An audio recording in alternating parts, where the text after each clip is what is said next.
The disappearance of 16-year-old Phylicia Barnes has set off a firestorm of media. The beautiful honors student went missing just 3 days after Christmas. I wouldn't think she would just run off or anything like that, because that was not in her character. But after an exhaustive 4-month search, a father's worst nightmare, his beloved daughter's body is found, naked, floating near a dam in the Susquehanna River, 45 miles from home. Which way is the best way? Let's go this way. Phylicia's dad takes me back to the spot where they found his Phylicia. He carries purple balloons and a bouquet of flowers to place at the water's edge. He's never been here before today. And this is some rugged terrain. Yes, it is. It's a courageous journey for a broken-hearted father. It's a terrible place for anyone to be. I mean, it's horrific. I mean, her body was nude in this rubbish. Russell Barnes is now on a mission to make the person who killed his daughter pay. And Russell claims he knows right where to look. Michael Johnson, his older daughter Dina's ex-boyfriend. He was the guy seen struggling to move a 35-gallon tub shortly after Phylicia disappeared. A neighbor claims he offered to help, but Johnson told him to stay away.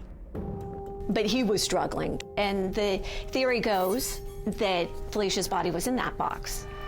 Johnson used to refer to Phylicia as his little sis, but turns out the 28-year-old was more than an unofficial friendly chaperone to the vulnerable teenager. Phone records show they had exchanged more than 1,300 texts over the last few months of her life. I'm sure there was some appeal, whether she wanted to be involved in a relationship beyond friendship. That's hard to say. And police say Johnson was the last known person to see the 16-year-old alive. You know, he never disclosed his whereabouts. He was a person of interest from the beginning. Then, a paper trail surfaces of Johnson buying that 35-gallon plastic tub. With that and other key pieces of evidence, cops move in and charge Michael Johnson with murder. From the beginning, the state's case against Michael Johnson would be a roller coaster of legal twists and turns that would lead to the state's highest court of appeals. At first, murder trial prosecutors introduce a surprise star witness, James McCrae.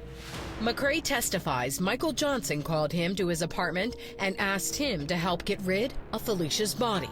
Then, in riveting testimony, he tells the jury Johnson told McCrae he strangled the 16-year-old. Michael Johnson confessed to him, said that the two were involved sexually.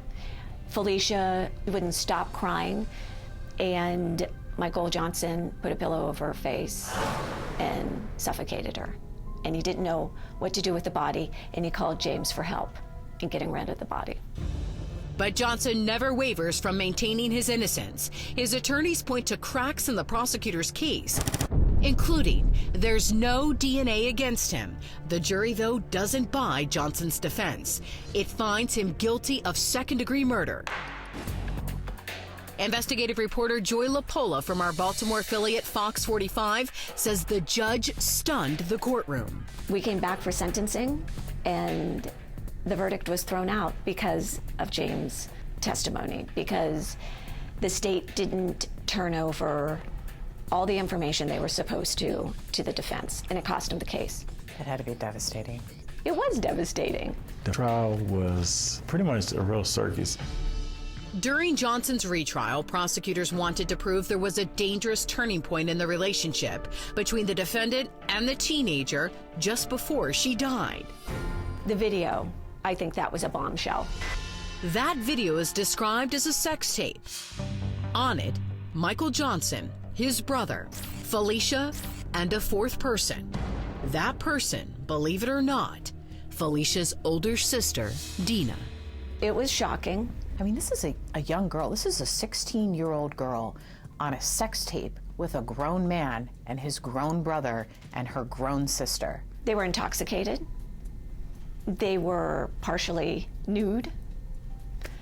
It's not the kind of video you would necessarily want played if she was your child. All right, we're going to talk about something that I know that is very hard for you, but it is something that's out there, and you do have a side to all of this. Talk to me about the tape.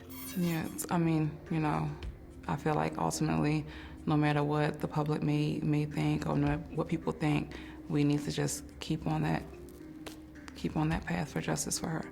I did not see it coming. Dad Russell Barnes accuses Johnson of being behind the deplorable sex video. I believe that that video was coerced. Set up by who? This person. By Michael. Yes. Kids make mistakes. I get it. The video, just really showed that how much this guy was really luring Phylicia, and with the girls being young and green. Despite the charges of a heartbroken father, the jury never gets to weigh in on the video or Johnson's innocence. During his second trial, the prosecution plays a recording the jury was not supposed to hear, and the judge declares a mistrial. But that's not the worst part of it all for Phylicia's family. The judge even drops all charges against Michael Johnson. Is that right? He did. It was great to be out. 31 months. But prosecutors don't give up, eventually appealing the judge's decision to the state's highest court. And the charges of second-degree murder were reinstated against Johnson. Johnson appealed that decision to the U.S. Supreme Court, and he was denied. Ultimately, what's been ruled? He's going to stand trial again. A third trial. A third trial. But he's free now. He's out. I don't have anything to say. He's going to be found guilty, because he know he did it, and we know he did it. Phylicia's family and the prosecutors felt the third trial would finally deliver an outcome they were desperately seeking. It's a rough road, but we're going to get through it. So we're positive, still staying positive and optimistic, and looking good. But in the end, nothing looked good for the grieving family. On the last day in court, the judge had one critical burning question for prosecutors. Where's the evidence? The judge stated in his ruling, quote, "The bottom line is that there are far, far too many questions left unanswered for any fact finder to find him guilty beyond a reasonable doubt." And with that, Michael Johnson, who authorities still believe murdered Phylicia Barnes, is now a free man, acquitted of killing the 16-year-old. I mean, Mr. Johnson, so how does it feel? You are out. You're out, Mr. Johnson. How does it feel? How does it feel, Mr. Johnson? After Johnson got into an awaiting car, State's Attorney Marilyn Mosby expressed shock and disbelief at the judge's decision. We fought this all the way to the highest court in the state and back. I am extremely disappointed by today's decision, but I have to honor the judicial process.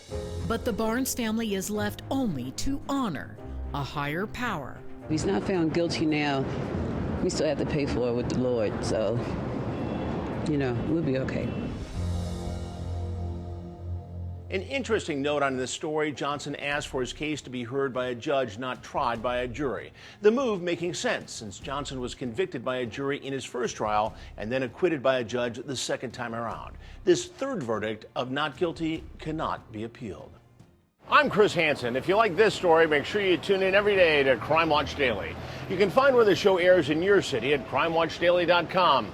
Watch it live or record it on your DVR and watch it at night. And to all those criminals out there, remember, we are watching.